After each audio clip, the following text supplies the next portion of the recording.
Here on Newsmax, Tom Basili, along with Chief Market Strategist and CEO of Market Rebellion, Marc LoPresti. Marc, good to see you, man. Always good to see you, Bob. I'll let you get the first crack at this. Let's start with Antifa, this Antifa-based movie.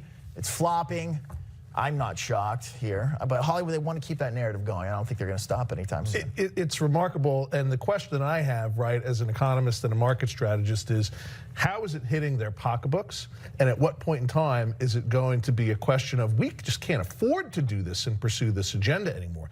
Netflix is off another $7 today, and this is a company that I'm overall pretty bullish on, Bob. They have a moat around streaming that nobody can touch. It's a very well-run business, but they have to stop continuing to promote this kind of content. America doesn't want it right now.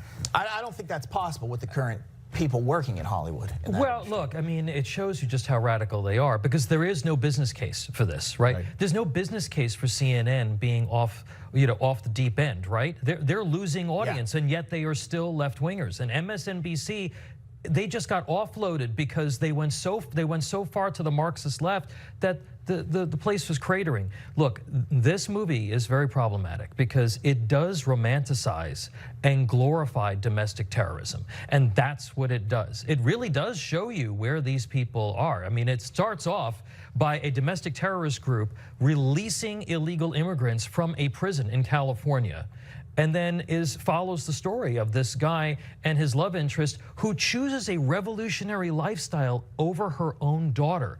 It's sick stuff. I mean, I just wish can we go back to the 80s where it was Red Dawn and we were all fighting the Soviets? I mean, that's the type of stuff that we should be talking about. Yeah, I agree. Marc, here, transing up kids, that narrative is going to keep getting peddled, I think, for a long time here. With Netflix, your thoughts on that? Look, I think ultimately this is going to become a question of, as the board of directors of Netflix, right? Hollywood and the networks there and the studios are a different story. But when you're talking about Netflix, it's the #1 streaming Scared for children, that show. Yeah, I mean, and that's, I can't even comment on it because it's sickening to see.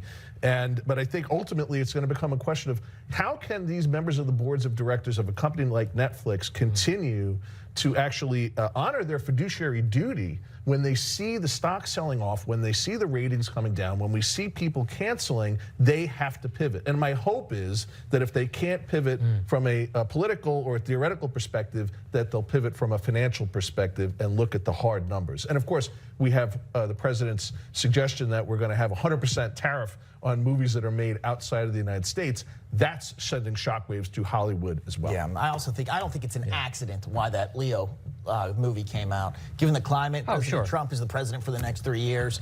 They know what they're pumping out. Yeah, but you got to get these left-wingers off the corporate boards. The left-wingers are not just in the schools and in the universities.